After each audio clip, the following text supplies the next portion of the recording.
Hello and welcome to the Every Week We Follow podcast, the Aston Villa podcast where we share views on everything Villa related, including pre-match views, match reaction, highlights of past and present, statistics and more.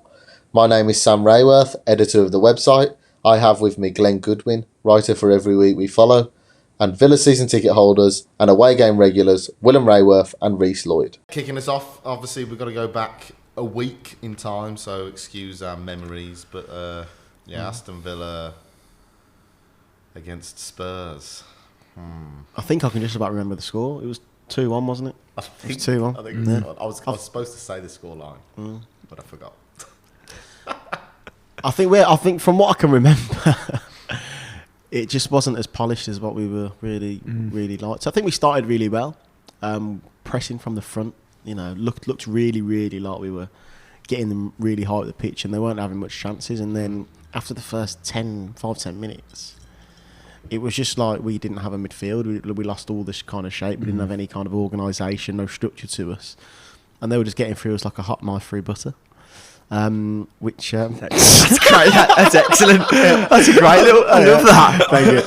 That is a well-known one, but I just seen your face. I saw your face, and I knew something was coming, and you were quite impressed with yourself. It's quite good. That's fair play. Well, thank you. But yeah, they were just carving through us. I'm not going to cut. Is this a Sunday roast theme now? Just start throwing up like puns about a roast. Yeah, but honestly, it was, you know what, but they were really well, the mustard, really. Gave us stuffing. But no, they were, look, they battered us for the next half an hour after that, what was a good start. But then even still, we ended the half, although we gave away a sloppy goal. I think it was an awkward one because I think Cash was obviously caught out of position because the ball fell to Højbjerg on the edge, and then on the left of Højbjerg he had two options. He had Kane and I think maybe even Son or someone else, and Konsa was either having to go all out and block the shot, which he hasn't. The chances of him scoring there aren't the most, aren't the biggest of chances from going from there. Great finish, obviously, could take nothing away from that. Or he kind of steps back and tries to gives him the option for the shot or presses, but also has an eye on Kane, who obviously if the ball goes to Kane there, it's a definite goal, pretty much. So I really felt for Konsa. He was just stuck in that situation where he had no real win, so he just thought, I think the right decision was just at that point, because Cash has left him in the mud, he just had to kind of try and do both of the same things at the same time. So, but it was just, that was still a bit of a horror show, not really what we're used to seeing. And then, even though after that we didn't really respond that great, and still created chances, still probably did enough to get something out of the game, but was the performance just wasn't there, was it? It was just very lacklustre, wasn't it? I think I don't think the system was wrong in the game until I think he definitely changed it too late. I think the changes that were made were too late. I think when you compare it to the games prior against United, both games against Chelsea, Everton, we've won those games because the midfield's been bang at it. From the defence, it's come through to the midfield, and we've dictated the play. The passing's been accurate. We've been sharp. But it wasn't the case against Spurs. I think everything we did looked really laboured. There's too many long balls going on from the back, especially from Mings. I just thought we lost the midfield battle. I thought Højbjerg run us ragged in midfield. I thought Son was a class above for them, to be fair as well. He's 100% their best player on the ball. He was causing us problems, and it was just a bad day at the office. I don't think it takes away from the games prior in terms of, I think that formation can still work for us. I just think in certain games like against Spurs, where, especially probably when we equalised at 1-1, I probably would have. I just think the changes were far too late. If you're going to play that free at the back, you've really got to make it work hard in midfield. And everyone in the midfield has to do their role well. I thought Luiz was a bit of a passenger against Spurs. He's been solid this season, but he was a real passenger. And when he has a bad game, it has a right knock-on impact on the midfield, and we just lost our balance. JJ looked to be out of sorts as well. It was just a poor game. And I think a lot on Twitter about at the moment. you know, droppings for Archer and all this, and you know, he's not doing much. But I can't remember Ings getting one ball to feet against Spurs. He got absolutely nothing, did he? I remember multiple occasions. You know, it's slowly coming back to me, the game is, but I remember multiple occasions there. Ings is in the box and the ball gets to the byline and he pulls off and creates about 3 yards of space in everywhere around him. He's in absolutely no man's land for a defender. Like, you don't want anyone pulling off into that position. And every single time the ball would go followed into the front post, into where the fair three defenders are, or they just weren't looking up and they weren't seeing it. So I think on a couple of occasions, definitely 2 occasions, he made that space for himself, and we just didn't find him, whether it was Cash or Traore. So yeah, I know what you mean, but also his work rate is something that I didn't really expect to see from Bennings. I was really surprised because he always, I think it's a few games in a row now, you've seen him make that lung busting run back to left wing back. No, he's gone beyond. He's gone beyond. Spurs, he probably did it. He did it right in front of the Villa fans, pretty much. And he puts a strong tackle in. You know, before the off. He work rate, he's second to none. But yeah, it's just. I think just getting used to playing with him and finding out, you know, knowing the runs that he makes, knowing those little peeling things where he peels off at the back stick, getting them right. And you know, on another day, he had 2 100% stonewall chances for us to put it back to him and find him in that region, but we didn't do it. And then, you know, put the ball, give the ball to Danny Ings when he's got that much space in the box. You know, it's a goal pretty much more times than not. But also, you know, I'm pretty sure there was some kind of meltdown, as there always is on social media after the game, which just stay away from social media after the game. But perspective is a great thing that some of us have, and we're actually disappointed to leave Tottenham away without a point or 3 points. We all backed us to go into that. It just shows where we are, because we backed us to go into that game, and we really fancied ourselves. And we fancied ourselves against big teams before, but you know, you leave it like Chelsea. We left there, it was like, okay, we weren't really going to win the game ever. But the performance was good enough, so we took it. Obviously, the performance was nowhere up to the standards that he was at Chelsea, at Spurs, but when perspective is when we go to that team and we're disappointed. I mean, looking at the last break, we played Chelsea away, United away, Everton at home, Spurs away.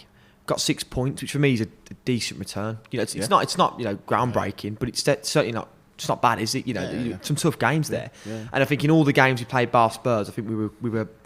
I mean, to be honest, we competed with Spurs, but I think that was more a fact that I thought Spurs were also poor. To be honest, I don't think it was a great Spurs team that we played. But in every single game we played in that period, in that last kind of that period before the break, we played well, and I think 6 points out of a possible 12 there for me is a decent return. I think looking at the break coming up, you know, we've got Wolves, we've got Arsenal, we've got West Ham, we've got Saints. I fancy to get more points out of those games. And let's not get it twisted. You know, Wolves won't be easy. You know, local games never are. Arsenal, I know they're not the Arsenal of old, but they're still not going to be easy going to the Emirates to get anything. West Ham are probably where I want us to be as a team. That team, you know, they're going to be pushing for Europe. They're a solid team. And Southampton, those are a winnable game. No game is easy away from home. So I think we've just got to kind of, what we've got to try and do is just not lose total hope when we do lose a game like the Spurs game, where we do expect to win, because you're going to get those during the season. Like it does just happen. I mean, you have to remember that a week before we beat Man United 1-0. Yeah, absolutely. Away from home, in their own back garden. With a really strong performance. With a really, really strong performance. With one that we thought, which is why we're so disappointed, because we thought we could go on and beat anyone. I think so. But like I said, I think it's just, where we are right now going into this next period, I'm happy. It's probably where I expected us to be overall. I think you can swap the Watford defeat with the United win, and that's probably where I'd expect us to be in terms of points return. We're pretty much bang on the money where I'd expect. To be honest, and I think we're in the sort of position where we can push on now, and we can really have a go at it. We've got a much fitter squad to choose from now, coming back off the break. I know we've got a couple of players all over the place in terms of I don't know, Doug Suarez, I don't know if he's going to be back. He can't play against Wolves. Bailey's a bit of a doubt and stuff. But I just think, you know, again, I mean, we got another break in a month. It's ridiculous at this stage of the season, but it's mad, isn't it? But I don't think we've got the fixtures there. Again, I think they're a good selection of fixtures to give us a good test as well. Mm-hmm. Like the last break, I looked at it and I thought, that's difficult. I'm looking at this break, I'm thinking, difficult, but probably about our level and a good marker for us, I think. If we can come out of this next period, with a couple of wins and a draw maybe, again, I think that's probably a decent return. It's a decent return, yeah. Obviously, you'd like a really good return would be 3 wins, wouldn't it, really?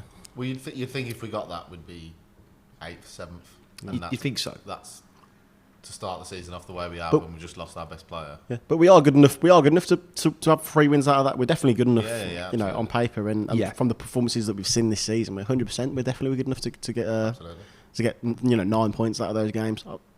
It's always a different story when it comes down to it. Nobody goes and beats every single team that they're against. But like you said, we can get 2 wins and a draw. That's probably where we're at. That's probably that'd be a good return. But yeah, look, I mean, it's still positive signs. Still happy about it. The real dilemma for us now is, I don't really know what team.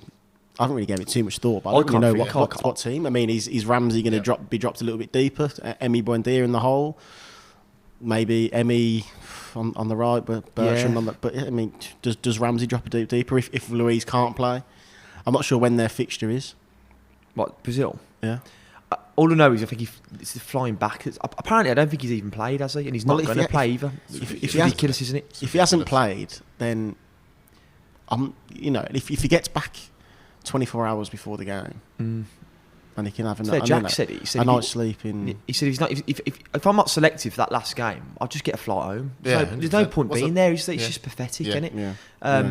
Obviously, you can't dictate what someone does for the national team. But I think Luiz has been a real key player in that midfield this season. Yeah. He's kept the balance. He's been level-headed, hasn't he, in that midfield? And I think he's exactly what we need. I think without Luiz, I think there's a shout from Nakamba.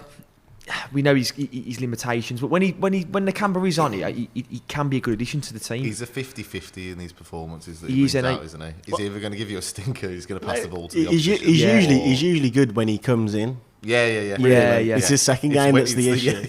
Yeah. But so I mean, I'd take that because then we'll just have Luiz back in for the next week. But I mean, like we also said it earlier between us, if Sanson was fully fit after that showing at Chelsea, if he didn't pick up the injury, you'd 100%. You'd have him in there 100%. Box to box. More than just the dirty with him. It was box to box. It was quality. Considered. It was quality, wasn't it? Yeah, smooth. And he pushed it forward as well. I liked it. I think.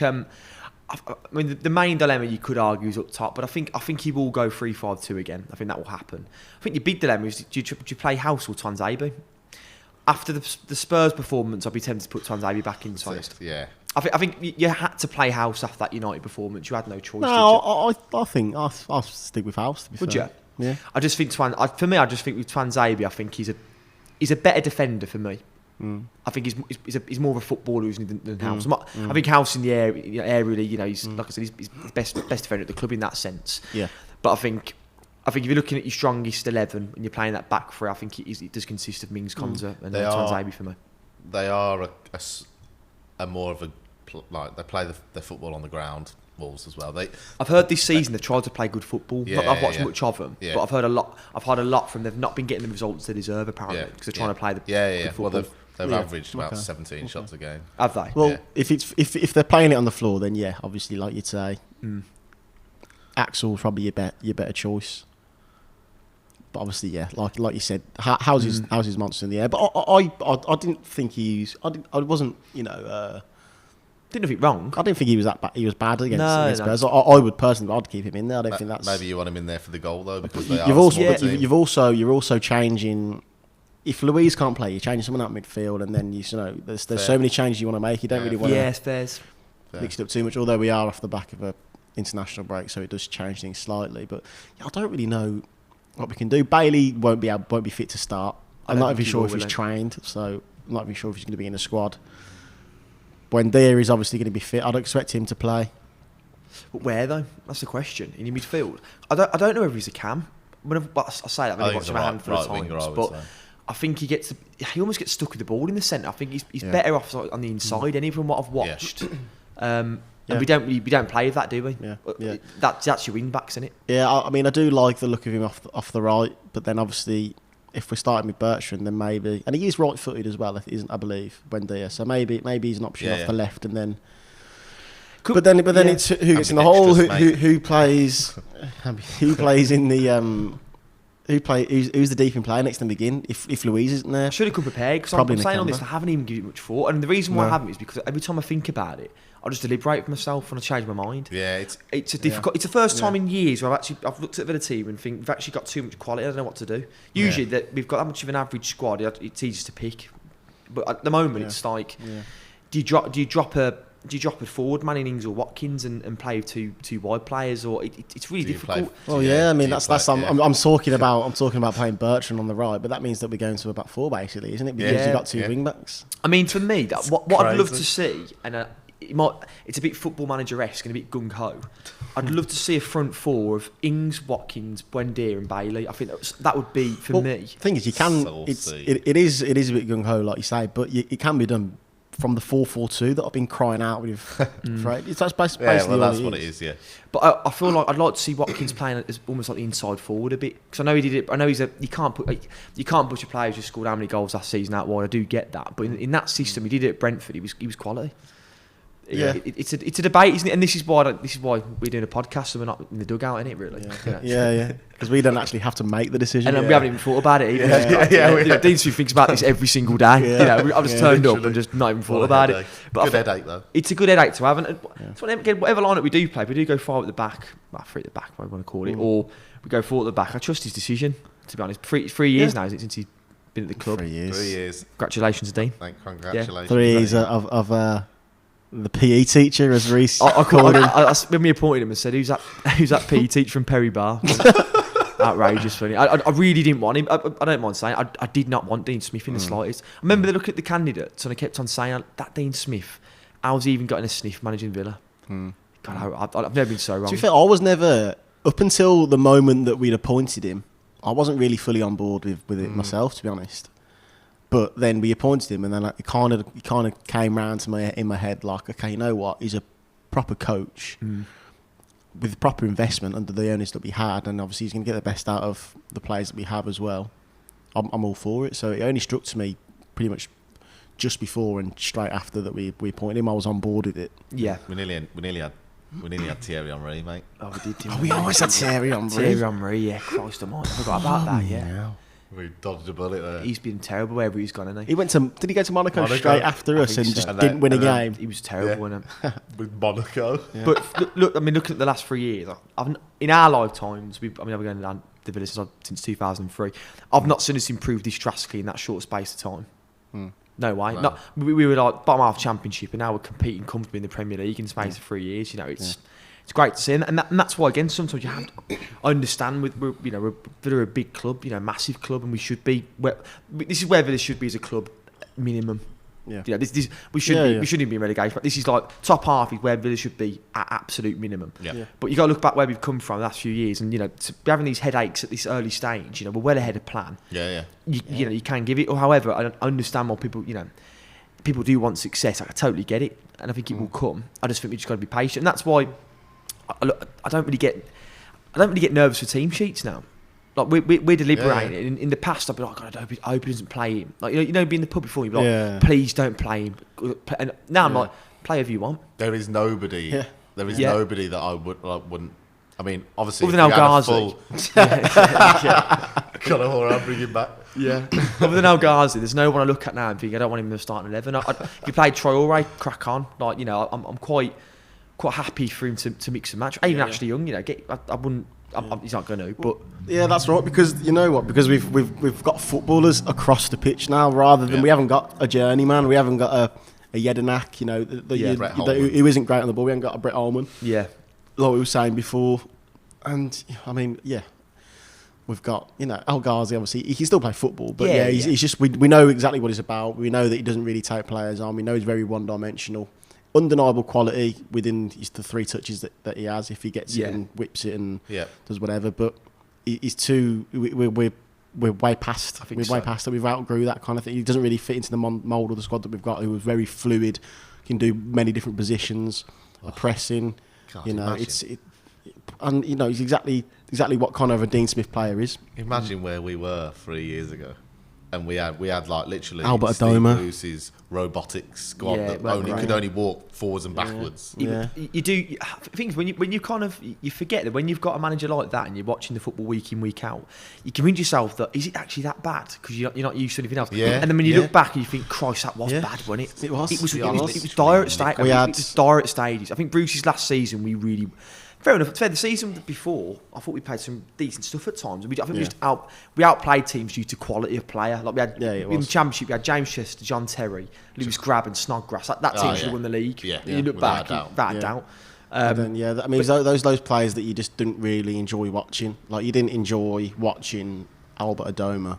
Although he came in one season, he scored about like 17 goals in the season for us. But you still, you didn't really enjoy watching him. Apart from when he scored a goal and did a headstand in front of the whole zone. It was when I was having a conversation, but somebody was going mental, like, why is Albert Adoma coming? Rah, rah, rah, for the whole first half of the season, and then he went and scored like 15 and 15. He got proud of him. He scored two against QPR. Then It's nothing against the bloke He's actually personally because he was top man and everyone loved him at Villa because he was a great bloke. Stand on his head, that celebration. And he used to twerk in front of the North Stand when he scored. Like it was great to have him around. But like we say, he's not like an Emi Buendia.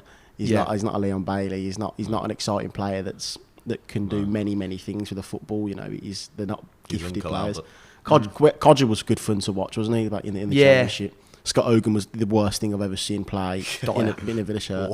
Dire. Everyone used to say about Scott Hogan, but he makes them runs. He doesn't make them runs at all. He's not playing with Iniesta, is he? He's playing with Jedinak picked up the ball in the centre circle and he just like drop a shoulder in between two lanky centre halves and run offside. And he's like, and everyone's going, look at the run that he's making. Tragic. Who's picking him out there? I don't even think he's getting started at Blues, is he? I think he's been sussed out there as well. Like shocking. Hilarious. And talking about Steve Bruce as well, the Newcastle takeover again.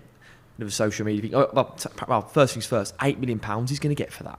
In payout. £8 million. What, he's been sacked? Pretty much. Yeah. £8 million. I mean, he's saying he's gutted. How much do you reckon he's got in payouts in his career? Didn't we give him like 5 I think he or got something like that? I reckon 3 million, 5 million, something like that for us. I mean, he's making a killing off payouts. I'm not too sure how it works though, because I think there's something in there, and I might be wrong, but I also could be right because a lot of the time I'm quite right. No, but if you say if you sign a 5-year contract, you get sacked in year 2 or year 3, then you get the payout for the say you get paid out, you get sacked 2.5 years into a 5-year contract. If you get a job in the what would be the 4th year of your contract, you have to pay back, or you don't receive like that extra year. You'll retire. But I mean, look, he's been sacked and he's had a lot of compensation. Yeah, and it's all gone through the local doner kebab. Yeah, but that's fair. Talking about Steve Bruce, another thing that did warm me up in the last week is obviously Newcastle getting taken over. Fair play to them, and you're getting Villa fans almost acting bitter. Telling you right now, I don't care how much money Newcastle have got. We are in the best position we've been in absolutely years. Like they've probably got like, I don't even know how many times 10s or times 20s of money that we've got, in sitting there in value. But it means nothing unless you've got the setup right. Look at our setup, man. We've got the kids. We've got the kids who won at Burton the other week, 3-2. Great performance. Archer's hat trick. Is it 3-2 or 4-2? 4-2. From 2-0 down. From 2-0 down. Archer scored a hat trick. You've got these kids coming through. You've got Perslow, making the correct decisions in terms of taking in players, selling players. The club's got a good heart at the moment at the Villa. I don't look at Newcastle, and get nervous or get jealous. Nah. At all. Like, let them crack on. Like, we've got bigger fish to fry at Villa. I've seen a lot of it at the moment. It's almost like people looking at them thinking, I wish I could be Newcastle. Fair play to them, but I wouldn't swap our setup for anything. Absolutely not. Absolutely not. We don't need to look over our shoulder because they're behind us as it is. But like you said, I don't trust their setup that they've got at the moment. Matt Staveley, first of all, is that her name, Staveley or something? Whatever. The woman Staveley, in charge that looks like Jar Jar Binks. Jar Jar Binks, that was it. She's got crazy eyes. I tell you what, she looks a bit. You wouldn't trust her. Right, okay. And I feel like that club Newcastle, they're a circus anyway. So I don't trust them to appoint the right people like we did. So I think it's going to be an absolute drama up there still. I think it's going to be like, they may as well make another film about it because it's going to be quite funny, I think, to watch. You know, like Man City in the early days when they were just throwing money at like anyone and everyone. They were signing Vieira and Adebayor. Joe. Joe was played and who the others? Elano. Do you remember those? Yeah, God, yeah. As Sam brings up a photo of Stavely and Reese's shots by the state of it. She's just a funny looking woman. And one that you wouldn't really trust. She's not a safe don't know her person. She's not a safe pair of hands like our Christian Perslow, isn't it? No. Is she? But yeah, I thought I'd address it because like people are moaning about it, like almost like having to feel like we have to compete with Newcastle. They're shit. Absolute rubbish. Yeah. Yeah. I mean, they could go down this year. They couldn't. I mean, that'd be funny, wouldn't it? Pure humour. Yeah, but I just thought I'd have to air that because it did warm me up. There's the grass isn't always greener, do you know? And if you go through the oldest human rights idea, they're not the most perfect owners you'd want in your club, are they? An institution like Aston Villa Football Club wouldn't really stand for owners who are, have a questionable human rights record, and or where the investment's coming from. We wouldn't really want them to own Aston Villa Football Club. We are footballing royalty. Yeah, the future king of this country is an Aston Villa fan. Yeah. We have it right from top to bottom. Our kids are going to batter Blues on Saturday at St Andrews. Big game. At 12 o'clock kickoff. And then we're going to go and... the men's team are going to go do the business as well in the afternoon. So we're in a much better position than Newcastle United are, and their questionable human rights owners, or let's not get too political, but I'm not looking at them in envy. Nah. It's like I'm moving it on. It's like inspirational. I mean, don't get me wrong, they probably would improve, but it's not. It's a low base, though, isn't it? It's a low base. You know what? Football is an entertainment sport as well. At the end of the day, it's going to be good. It's going to be as good as it can get for another team in the league to be on this journey. It's going to be quite funny. I think a lot of it's going to be funny. Like, I don't know how much they're going to spend on. I don't know how much they can spend. Yeah, I'm interested to see how it pans out. To be honest with you, but. No, not envy, not jealous in any way. I think we're obviously miles ahead of them. They're just starting their journey. It'll be at least 5 or 6 years, you'd have thought, until they start, or it could be three maybe years until they actually start genuinely putting something together to frighten anyone. And by that time, we'll be in the dizzy heights of Madrid and the Bernabeu, and that kind of thing. So I'm crack on Newcastle, enjoy it, enjoy it. Yeah. Sub on the time. Sub on the time when it gets when the takeover collapses. Vis-a-vis. Sub on the time. Well, moving away from that passionate speech. It was good, actually. It was good. Yeah. Thank you. Hand on heart. Been a couple of them today. Yeah, the roast puns had that speech. Yeah. But it's a shame it. It's all natural. Yeah. It's all natural. All highlights. Just rolls off the tongue. Wolves game then. Predictions. Ooh. You don't think I have no idea, and I'm not even going to try and think about it too much for the rest of the week because it's not my headache to have. It's Dean Smith. This is your problem, and and we back you to put that selection, whatever it comes up, could be right or wrong in your opinion, but I'll back Deano to get it right. No idea what the team will be. Is it going to be 1-0 or 2-0? That's the only thing I'm thinking. Tough game, 1-0. It'll be a tough one, won't it? I think we'll have to dig deep, and it'll be one of those that we're holding tight at the last minute. It'll be the edge of the seat kind of stuff. 1-0. Goal scorer will be got to be Danny, hasn't it? I think Danny's due one, isn't he? He's due one. Yeah, I think so. I think I don't know what to think about. I'm not you. I'm pretty. I don't know what to think about Saturday. I do think we'll win. That's my heart. Wouldn't surprise me if we see a drab 0-0. There's something like that because it's always hard to find your flow after the break. But I'm gonna go 1-0. But I'm gonna copy her. I think it's a nice little 1-0, nice little clean sheet with the fantasy football. Same goal scorer. Yeah, I'm gonna go 1-0 Ings. I'll tell you what, I bet the odds are pretty decent on that. We've got to put the money on there. We've got to, haven't we? Okay then. Go on then, sandwich prediction. 1-0. Daddy Ings, mate. Do you reckon, yeah? Go on. Yeah, Go on, fancy, boys. Yeah. Should we put a £5 in each? Yeah. Yeah, absolutely. Shall I set the odds, actually? In fact, yeah. Go on. Set the odds. I mean, you can edit it. You don't need to. We don't. Sam looked around then. What are we going to speak about for 5 minutes? Shut the odds, yeah. It's only 17-1. 17. bad, So is it? About Tenner 5. on 170. Thank you. There you go. Money in the bag. Job done. Job done. See you in the bookies. Nice. See you in the bookies.